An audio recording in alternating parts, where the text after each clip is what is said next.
언론이 달라져야 합니다. 현실을 정확하고 공정하게 전달하고 우리가 가야 할 방향을 책임있게 제시하는 언론이 되어야 합니다. 구시대의 특권구조 속에서 누리던 기득권이나 관행도 과감하게 포기해야 합니다.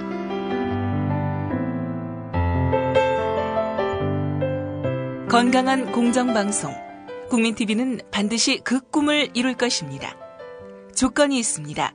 여러분이 주인이 돼주시는 겁니다. 미디어 협동조합 조합원이 돼주십시오. 국민TV 홈페이지에서 가입하실 수 있습니다. 민주주의 최후의 보루는 깨어있는 시민의 조직된 힘입니다. 이것이 우리의 미래입니다.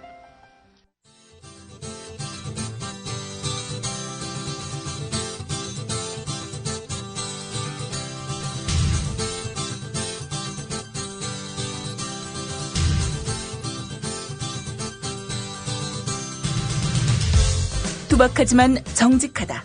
비평을 비평하는 남자 서영석. 그가 바라본 세상. 사설과 칼럼을 통해 오늘을 짚어본다. 서영석의 라디오 비평.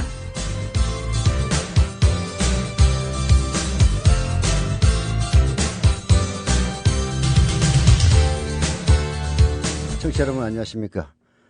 서영석입니다. 월요병이라는 말도 있지만은 오늘은 너무나 상쾌한 월요일입니다.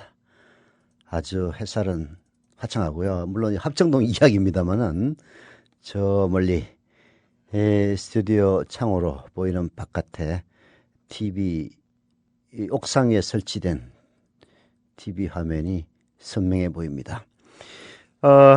지금 공식적인 통계로요. 미디어협동조합 국민TV 가입자 수가 9,970명, 9,967명입니다. 죄송합니다. 70명인가요? 예, 달하고 있습니다. 이제 딱 30명 남았는데요. 제 시간대에, 만약, 만에 하나, 10,000명이 돌파한다면은 깜짝 이벤트를 하겠습니다.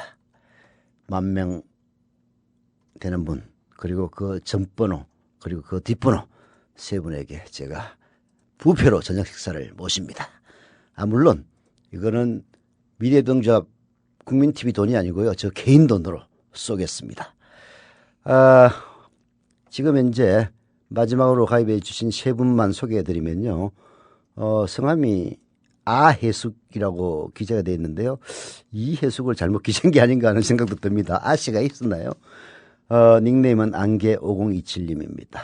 그리고 닉네임 큰숨님, 안성수님, 그리고 성화요원이라는 아이들을 가진 김만중님, 세 분이 가입해 주셨습니다. 최근 들어 미디어협동조합 국민TV의 조합원 가입이 상당수 늘고 있는 것은 물론 미디어협동조합 국민TV 임직원 여러분들이 각종 SNS에서 활약을 하면서 조합원 가입을 호소하고 있는 그런 때문이기도 하겠고요. 최근 들어서 우리 박근혜 대통령의 청와대가 보여주고 있는 난맥상이 어쩌면 조합원 가입에 견인차가 되고 있지 않느냐 그런 생각이 듭니다. 좋은 언론을 키운다는 것, 지금부터 씨를 뿌리고 물을 주어야만이 다음 대통령 선거에 앞서 그야말로 공정한 언론 하나가 나올 수 있습니다. 예, 어렵겠지만 1시간 동안 30명이 가입하는 기적이 일어나기를 바랍니다. 물론 저 개인적으로는요, 가입 안 하는 게 훨씬 낫습니다. 3명 부페 쏠리면 최소한 미니멈 10만 원은 듭니다. 예. 자, 오늘의 라디오 비평 시작하겠습니다. 함께하고 계신 방송은 정치평론가 서영석 미디어 협동조합 이사가 진행하는 라디오 비평입니다.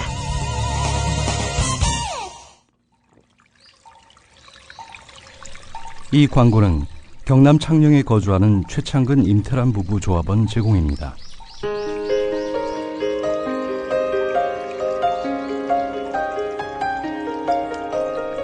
안녕하십니까. 국민TV 조합원 여러분, 노무현입니다. 어느덧 또 이렇게 따스한 5월이 찾아왔네요. 그 지난 대선에 좀 실망한 분들이 많이 계시죠? 너무 낙담하지 마십시오. 여러분들은 최선을 다하셨습니다. 좀 더디어도 민주주의는 반드시 승리합니다. 확신을 가지십시오. 여러분들이 참여하고 계시는 미디어 협동조합 국민TV도 이 소중한 밑거름이 될 것입니다. 참여하신 조합원 여러분, 감사합니다.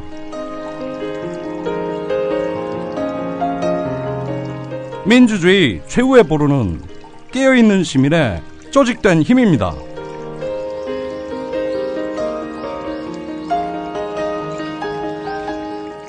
경남 창녕에 사는 최창근 임태란 조합원 부부가 고 노무현 전 대통령이 너무 보고 싶다며 그분의 목소리로 조합원과 시민에게 메시지를 보냈습니다. 5월, 고 노무현 전 대통령 목소리로 온누리에 알리고자 하는 말이 있으신 분은 국민TV 홈페이지를 통해 신청하십시오. 생방송과 팟캐스트를 통해서도 동시에 보내드립니다.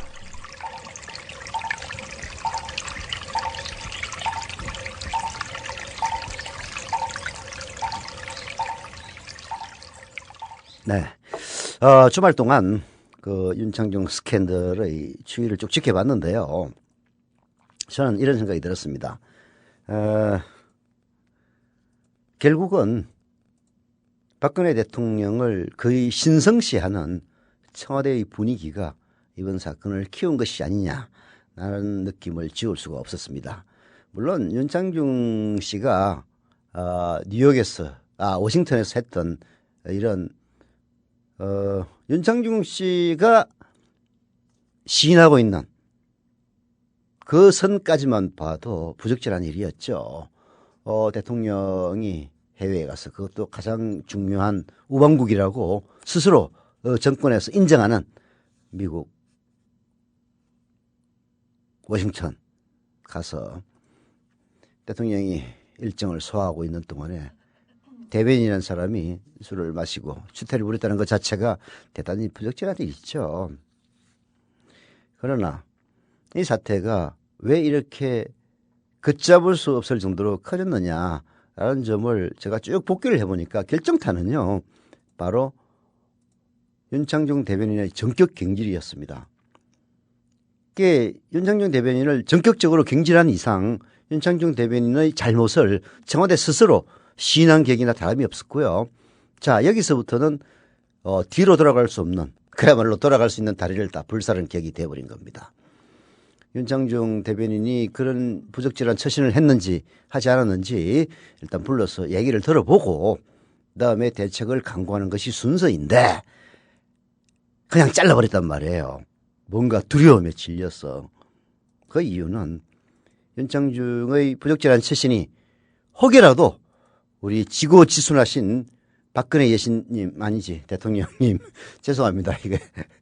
에게 누를 끼칠까 봐서 그야말로 정신 못 차리고 일단 뭐가지부터 자르고 본 거죠.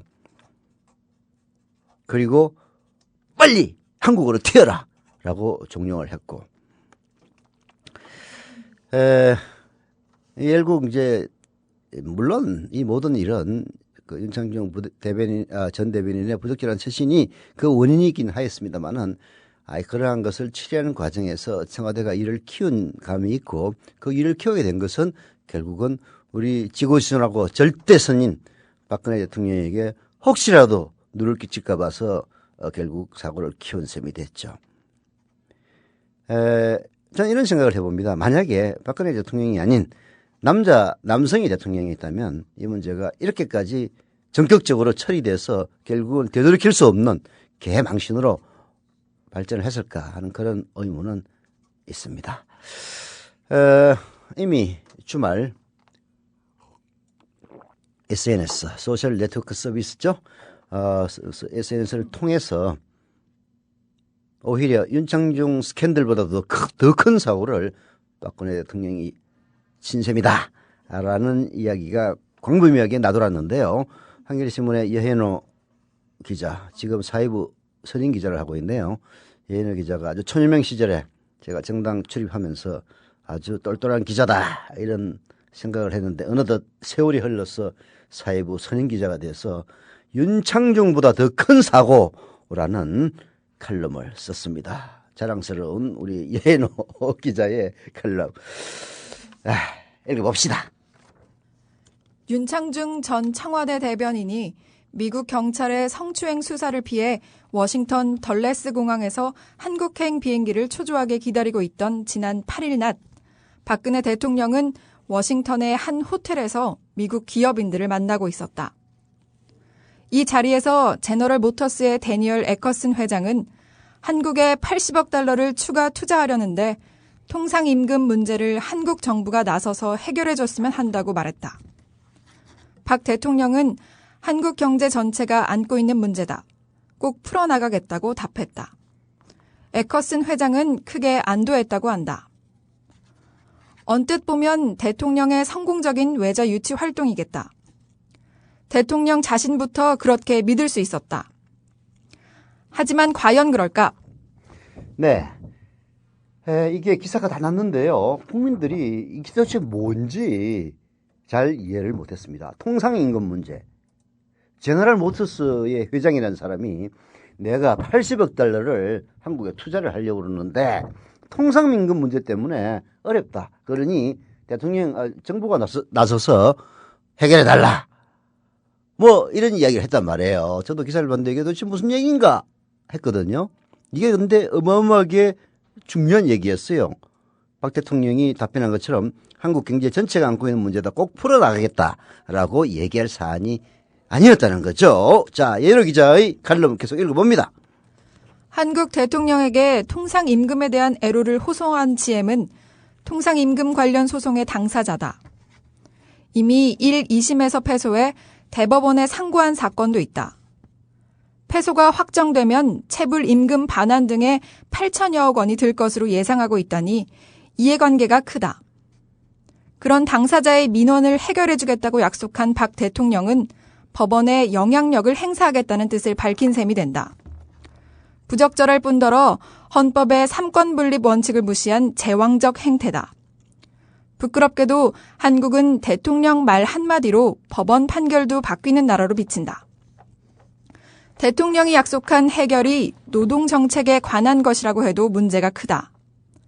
각종 수당 계산의 기준이 되는 통상임금에 무엇이 포함되느냐는 물음에 대법원은 지난 10수년 동안 한결같이 기본금 말고도 정기적, 일률적으로 지급되는 돈은 모두 통상임금이라고 답해왔다.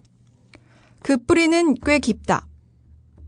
대법원은 1996년 2월 9일 1개월을 넘는 기간마다 지급되더라도 정기적, 일률적으로 지급되는 것이라면 통상임금이라고 판결했고 1995년 12월 21일 전원 합의체 판결에선 임금은 근로의 대가인 교환적 임금과 근로자의 복리 후생을 위한 보장적 임금으로 나뉜다는 기존의 임금 이분설을 폐기하고 임금은 모두 구체적 근로의 대가라고 선언했다.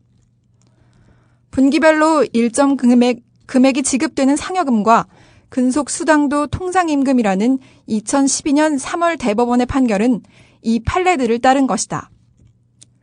그 이전인 2010년과 2011년 한국 GM노조 사건의 1, 2심 선고에서도 법원은 성과급, 양복값, 세금 환불금, 학자금 등 명목을 불문하고 정기적, 일률적으로 지급된 것이면 임금이라고 판시했다. 정기상여금, 근속수당, 가족수당 등은 생활보조적, 복리후생적 급여이므로 통상임금에서 제외한다는 고용노동부의 행정 해석은 이미 오래전부터 법원 판결과 어긋나 있었던 것이다. 이런 터에 정부가 통상임금의 범위를 새로 정하겠다거나 법원 판결은 특이한 경우에만 해당할 뿐이라고 또 억지를 부린다면 사법부를 정면으로 무시하는 것이 된다. 네. 예노 기자가 아주 일목요연하게 잘 설명을 해놨어요. 쉽게 얘기해서 지금 GM은 체불임금 반환에 대한 소송에 휘말려 있습니다. 물론 이제 이게 아마 대우 때부터 연장된 것 같은데요. 정확한 건 잘 모르겠습니다만은 이미 1, 2심에서 패소해서 대법원에 상고를 했다고 합니다. 즉 체불임금을 산정을 할 때 통상임금으로 산정을 합니다. 이 통상임금에는 급여와 그다음에 상여금을 포함시키느냐 포함시키지 않느냐에 따라서 차이가 많이 나죠. 우리나라 급여 체계 아주 잘못되어 있어가지고요. 기본급은 짜고 거기에 여러 가지 각종 수당이 붙어가지고 임금을 키우는 그런 뭐라고 그럴까 구조를 갖고 있습니다. 그래서 이게 이제 항상 말썽이 되곤 하는데요. 결국은 대부분의 판결은 여하튼 뭐 정기적으로 주는 것이라면 다 임금에 속한다. 자 이렇게 되면은 GM은 체불임금 소송에서 패소할 경우 8천억 원, 거의 8억 달러에 가까운 돈을 지불해야 하는 거죠. 그래서 바로 GM 회장이 내가 80억 달러를 지원을 하려고 그러는데 이거 법원에서 지금 1, 2심에서 다 패소해가지고 대법원에서까지 확정이 되면은 내가 8억 달러나 내면서까지 할 수 없다. 그러니 이 문제 좀 해결해줘라고 민원을 넣은 것이고 박근혜 대통령이 한국 경제 전체가 안고 있는 문제다 꼭 풀어나가겠다라고 했다면은 대부분 판결을 뒤집어 보겠다라고 얘기하는 것이나 다름이 없다는 이런 얘기예요. 그러니 얼마나 이 천문학적이고 어마어마한 사고입니까? 바로 이 점을 이야기하는 거죠. 자, 마지막 결론 부분 한번 봅시다. 외국 기업의 민원으로 논란이 불거졌다는 점은 불길하기까지 하다. 외국 투자 기업이 자신의 이익이 침해됐다며 국가 정책이나 법원 판결까지 문제 삼아 국제 중재에 넘길 것이라는 걱정은 한미 자유무역협정 체결 때부터 있었다. 이번 일은 어쩌면 그 예고일 수 있다. 따지자면 통상임금 논란은 기본급이 전체 급여의 40% 정도에 불과한 한국만의 기형적 임금 구조에서 비롯됐다. 기본급도 수당도 적게 주면서 장시간 근로로 몰던 과거의 우울한 유산이다. 그런 구태가 창조 경제일 수 없고 기업 편을 들면서 사법부의 협조를 압박하는 게 새로운 미래일 수도 없다. 법원이 여기에 굴복한다면 그 결과는 더 끔찍하다. 월급쟁이들이 임금을 더 받고 말고에 그치지 않고 사법부의 독립과 신뢰 등 헌정체제의 문제가 된다. 지금 인터넷을 달구는 윤창중 사건보다 이 일이 더 큰 일로 여겨지는 까닭이 여기에 있다. 바로 그겁니다. 월급쟁이들이 임금을 더 받고 말고 하는 것도 매우 중요한 문제고요. 외국 대기업의 민원을 받아가지고 이것을 만약에 그런 식으로 처리한다면은 그로 인해서 월급쟁이들이 받아야 될 손실도 어마어마하게 큰 것이지만은 무엇보다도 더 큰 문제는 상권 분립이라고 하는 대한민국 헌정 질서의 기본 축을 박근혜 대통령이 사법부에 압력을 가함으로써 대법원의 판결에 만약 영향을 줘버린다면 파기환송이라도 시켜서 줘버린다면 그거야말로 상권 분립의 세 다리 중에 한 다리를 부러뜨리는 헌정 질서 파괴범이 되는 겁니다. 예인호 기자의 지적처럼 지금 인터넷에서 달구는 윤창중 사건보다 이 일이 더 큰 일일 수밖에 없는 거죠. 그래서 혹자는 이런 큰 실수를 뒤엎기 위해서 윤창중 사건을 더 키우는 게 아니냐. 물론 업무론적 이야기고요. 그럴 리는 없죠. 이런 이야기까지 나오는 것도 결국은 바로 GM 회장의 통상임금 문제를 해결해 달라는 이 단순한 이야기가 결코 단순치만은 않은 매우 중차대한 문제라는 점을 보여주고 있다는 것입니다.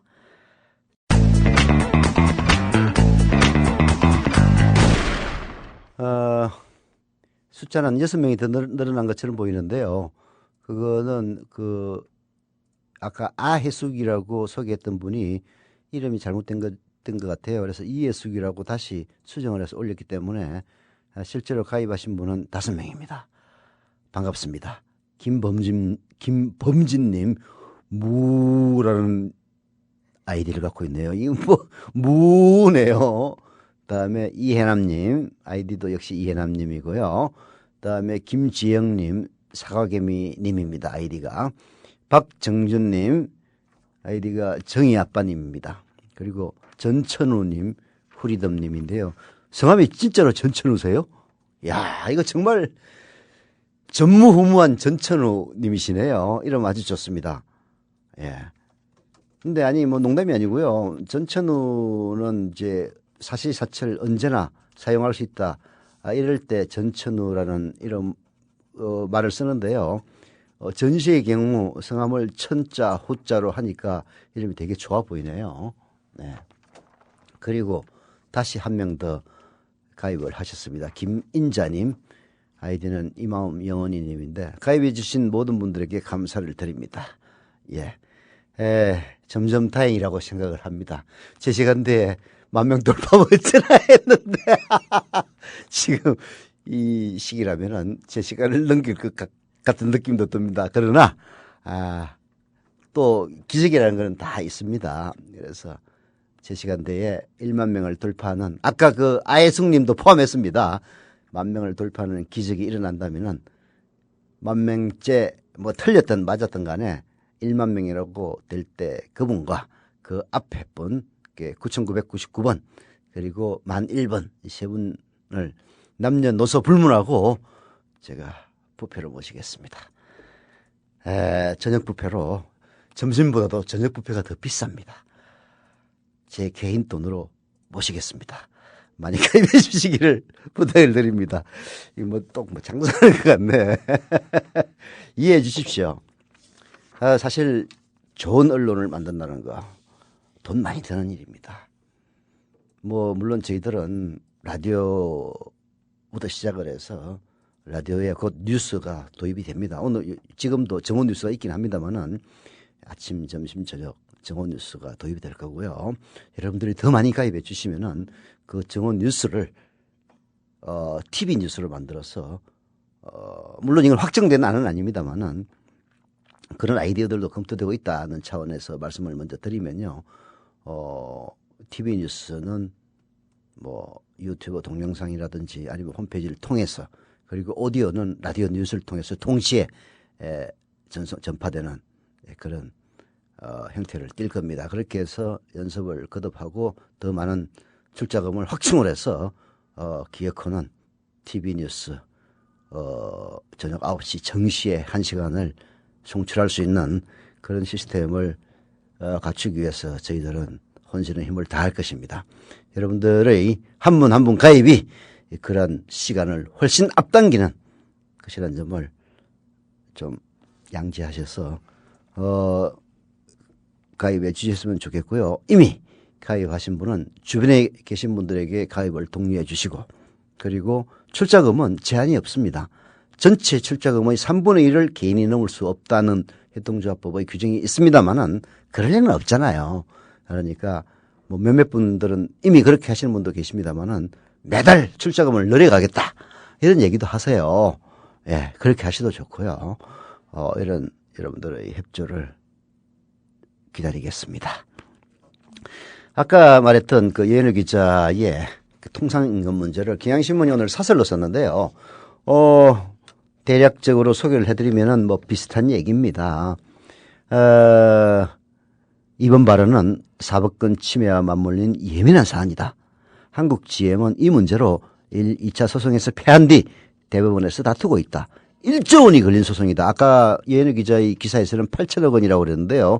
이 사설에서는 1조 원이라고 얘기를 하고 있습니다. 얕은 8억 달러에서 9억 달러를 넘어서는 어마어마한 큰 돈이 걸린 소송이죠. 이것의 판단은 결국 사법부 고유 권한이라 정부가 나설 일이 아니다. 박근혜 대통령 발언은 소송에 영향을 미칠 수 있다는 점에서 법치에 어긋나는 언사다.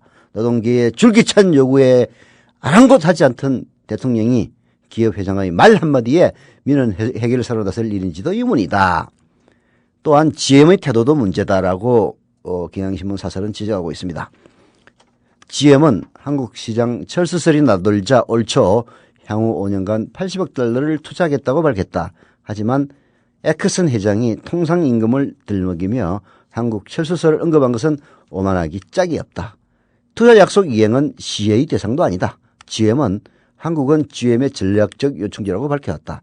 소송은 임금을 제대로 지급하지 않아 생긴 일이다. 대통령에게 부탁할 게 아니라 법정에서 다뤄야 할 문제다. 기왕 문제가 불거진 이상 제대로 풀어야 한다. 본질은 기업이 임금 부담을 들기 위해 편법으로 통상임금의 틀을 악용하면서 생긴 문제다. 대부분 판결에서도 보듯 상여금 보너스는 통상임금에 포함시키는 쪽으로 규정을 손봐야 한다.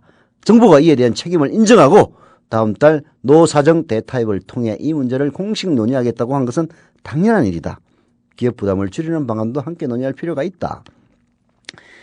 예, 경향신문 사설 대법원에서 kel론한 통상임금이 흥정 대상이냐라는 내용의 사설이었는데요. 그게 무서운 거죠. 대통령이 정말로 이 문제를 잘 알지도 못하고 정말 순수한 마음에서 해외 투자 80억 달러를 유치하기 위해서 진짜 뭣도 모르고 힘써주겠다고 얘기를 한 것인지 그게 저는 더 걱정스럽고 겁이 납니다. 예, 대통령이 이런 사실을 잘 알고도 정말로 전략적 관점에서 그렇게 했다면은 그 도덕성 문제를 가지고 질타를 할 수는 있겠지만은 최소한 판단은 하고 있다는 이야기인데, 이런 사실을 모르고 만약에 오케이를 한 것이라면은 정말 더 크다란 문제가 아니냐, 더 큰 걱정을 유발하는 거죠. 예. 두 번째로 제가 다루려고 한 것은요, 한겨레신문의 사설 윤창중 추태 결국 박 대통령의 문제다라는 사설이었습니다. 결국 지금까지 문제를 쭉 일별하면서 이 사설은 이렇게 쓰고 있어요. 이번 사건의 궁극적인 책임은 압도적 반대 여론에도 불구하고 윤 씨를 인수위 대변인에 이어 청와대 대변인을 발탁한 박 대통령에게 있다. 임명 과정까지 갈 것도 없이 이번 사태에 대한 책임을 모면하기 어렵다. 도저히 이해할 수 없는 건 윤 씨가 사고를 저지르고 도피하는 과정과 박 대통령의 인지 시점이다. 윤 씨는 이수석의 지시로 귀국했다는 것이고 이수석은 윤 씨 개인의 판단에 따른 것이라고 말했다. 이수석은 박 대통령이 이 사건을 인지한 것도 윤 씨가 귀국한 직후라고 설명했다. 이거 매우 중요한 문제입니다. 미 국무부가 주미 한국 대사관을 통해 제기해온 중대한 문제를 대통령에게 즉시 보고하지도 않고 홍보수석 독단으로 처리했다는 얘기다. 만약 그렇다면 박 홍보수석이 간이 부었거나 청와대 조직이 엉망이라는 걸 보여주는 것이고 대통령에게 보고하고도 그런 식으로 둘러댔다면 대국민 사기라고 하지 않을 수 없다. 박 대통령은 비서진 뒤에 숨어있지만 말고 국민 앞으로 나와 당당하게 설명할 책임이 있다. 최영과 관련된 진실 공방은 사법당국에 맡기더라도 윤창중 씨의 도피가 청와대의 방조와 지원 속에 이루어진 것인지 자신이 이 사건을 언제 인지했는지는 직접 밝히는 게 옳다라고 사설이 지적을 하고 있고요. 그리고 이러한 지적은 옳습니다.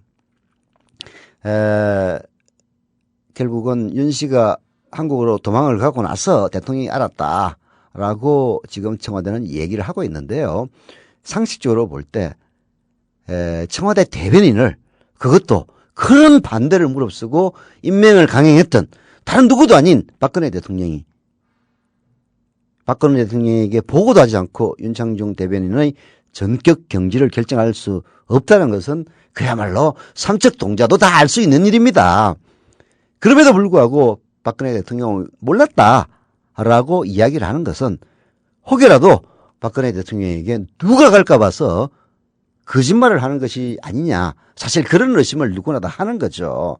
자, 보고를 했더니 무엇이라? 성추행이라? 당장 잘라!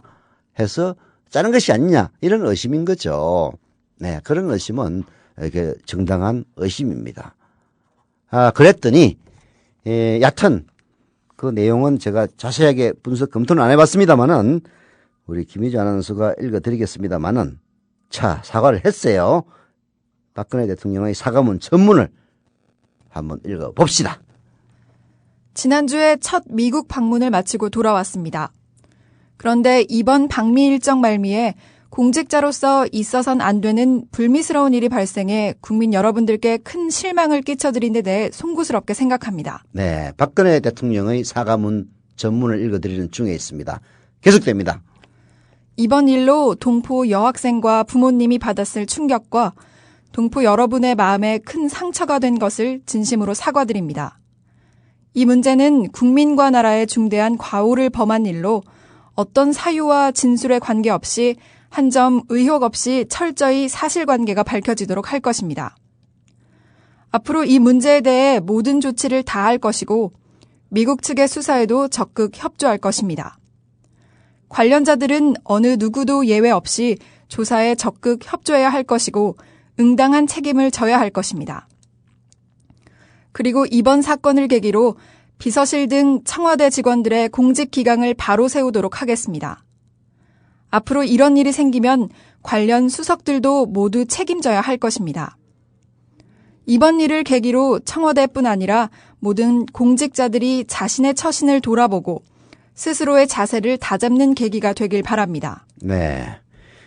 방금까지 읽은 것은 박근혜 대통령의 대국민 사과문 전문이었습니다. 사과를 하긴 했습니다만은 좀 실망스럽긴 하네요. 마지못해 하는 듯한 사과라는 인상이 역력합니다. 물론 그 사과문 전문의 첫머리에 방미 일정 말미에 공직자로서 있어서는 안 되는 불미스러운 일이 발생해서 국민 여러분께 큰 실망을 끼쳐드린 데 대해 송구스럽게 생각한다라고 박근혜 대통령 본인이 사과를 하고 있습니다. 이번 일로 동포 여학생과 부모님이 받았을 충격과 동포 여러분 마음에 큰 상처가 된 것을 진심으로 사과드립니다. 이 부분도 역시 마찬가지고요. 그러나 이러한 사건들이 결국은 청와대 비서실 등 직원들의 공직 기강의 문제다. 이런 일이 생기면 관련 수석들도 책임을 져야 된다라고 이야기한 것.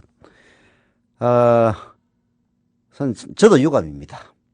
물론 공직 기강이 잘못되면은 바로 잡아야 될 책임과 의무는 바로 대통령에게 있는 거죠. 그러나 이번 사과를 면밀하게 보면요, 이러한 사태로 인해서 받았을 그 동포 여학생과 부모들 그리고 동포들에게 이 사건에 대해서 사과를 하는 것이지만은 자기가 잘못했다는 점은 전혀 인정하지 않고 있습니다. 이번 문제는 사실 저는 그렇게 생각을 해요. 대통령의 판단 미스가 아닐까 하는 그런 생각이 듭니다. 그런 문제에 대해서 스스로 자백하는 그런 문화는 사실 보수 계층에는 없죠. 반면에 그 반대편에 서 있었던 노무현 대통령 같은 경우에는 잘못이 있으면 스스로 고백하고 자기 자신을 질타하는 그런 모습을 보였는데요.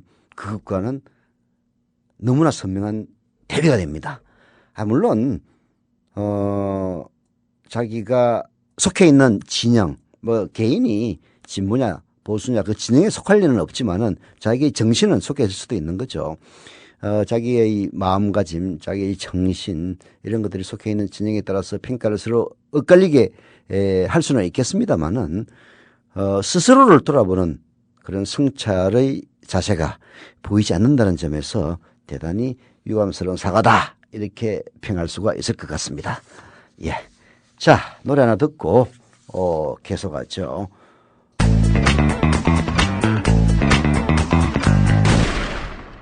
여섯 명이 더 가입을 해 주셨네요. 양형권님, HK양QWE라는 아이디를 갖고 있습니다. 이 발음이 되게 어렵네요. 그다음에 한주희님, 성함만 말씀드리겠습니다. 너무 어려워가지고. 김보웅님, 그리고 임혜지님, 김도현님, 전태호님, 하나, 둘, 셋, 넷, 다섯, 여섯 명이 추가로 더 가입해 주셨습니다. 감사를 드립니다. 글득공님, 훈이아빠님, 혜지님, 이건 사실은 제가 읽을 수 있는 아이디예요. 예, 감사드리고요. 저희 시간대에 과연 몇 명이나 가입하는지 기대를 해보겠습니다. 자, 해난이 아닌 것처럼 보이는 해난. 오늘 한겨레에서 오래간만에 강정마을에 대한 사설을 썼습니다. 소개해드리겠습니다. 강정마을 언제까지 밀어붙이기만 할 건가? 제주 강정마을 해군기지 공사장에서 또 주민과 경찰의 충돌 사태가 발생했다. 서귀포시가 지난 10일 해군기지 공사장 앞에 강정마을회 등이 쳐놓은 천막을 강제 철거하려다 항의하는 주민과 경찰이 충돌해 주민 김아무개 씨가 중상을 입는 등 부상자까지 나왔다고 한다. 수년째 주민과 경찰 충돌의 악순환이 이어지고 있는 건 안타까운 일이다. 천막이 공사를 직접 방해하는 것도 아닌데 굳이 물리력을 행사해 의사 표시까지 원천 봉쇄하려는 것은 이해하기 힘들다. 강정마을회와 제주 군사기지 저지 범도민 대책위는 지난해 11월 불법 공사 저지와 해양오염 감시 등을 위해 천막을 설치했으나 서귀포시는 도로 무단 점용물이라며 3차례 철거 개고장을 보냈다. 그러나 주민들은 국회가 지난해 연말 예산을 통과시키면서 부대 조건으로 명시한 70일 내 검증 절차가 이뤄지기도 전에 공사가 강행됐고 검증 결과도 신뢰하기 힘들다며 반발해왔다. 네, 강정 문제는 이명박 정권이 밀어붙여서 결국은 박근혜 정권까지 넘어온 덤태기인데요. 이런 것들이야말로 박근혜 정권이 국민들에게 점수를 딸 수 있는 좋은 사안들입니다. 이명박이가 했던 것을 무조건 반대라는 뜻은 아니고요. 이명박이 밀어붙였던 그 밀어붙임에서 잘못된 점들을 가려서 그런 것들을 개선을 한다면은 강정마을 사람들이 박근혜 대통령을 지지하지 않겠습니까? 그럼에도 불구하고 그냥 전 정권의 잘못까지 안고 가면서 잘못을 개선하는 게 아니라 개성해 나가는, 개선이 아니라 개성해 나가는, 발음이 좀 비슷비슷하니까 양해해 주십시오. 이런 작태야말로 박근혜 대통령에 대한 신뢰를 뿌리에서부터 흔드는 그런 사안이라는 점을 전혀 모르는 것 같아요. 최근 들어서 박근혜의 인사참사로 내려갔던 지지율이 또다시 올라가고 있는 그런 상황이었습니다. 참 저는 언론이 정말 중요하다고 생각을 해요. 박근혜 인사참사는 이명박보다 훨씬 더한 것이었습니다. 그 정도도 심했고요. 그럼에도 불구하고 박근혜를 튼튼하게 보유하고 있는, 그리고 이명박이 장악해 놓은 그 결과물인 지상파, 여기서 여론을 철저하게 차단하다 보니까 그 반대 박근혜에 대한 말하자면은 지지가 크게 떨어지지는 않아요. 이게 바로 보수가 꿈꾸는 여론 환경인 겁니다. 예. 그걸 그야말로 극복하고, 그리고 올바른, 잘못하면은 인기가 내려가고 잘하면은 인기가 올라가는 지극히 당연한 그런 언론 환경으로 바꾸고자 하는 것이 미디어협동조합 국민TV의 출범 이유이기도 합니다. 비록 저희들이 힘이 약해서 제 라디오에서 겨우 우리 목소리를 내고 있는 이런 상황이긴 합니다만은, 곧바로 이런 문제는 여러분들의 가입으로 개선이 되리라 믿습니다. 강정마을 언제까지 밀어붙이기만 할 게 아니라 근본적인 해결을 강구해야 될 시점이 아니냐 하는 그런 생각이 드네요. 자, 오늘 라디오 비평 여기서 마치겠습니다. 지금 가입해 주신, 제 시간 동안에 가입해 주신 분들에게 감사를 드리고요. 그리고 이 시간이 끝나고 나서 막장은 요즘 아니죠. 정치 드라마 노무현은 안 죽었다와 12시 10분까지 진행되는 정오뉴스, 이 시간대까지만 10,000명이 돌파해도 저희 약속은 유효합니다. 예.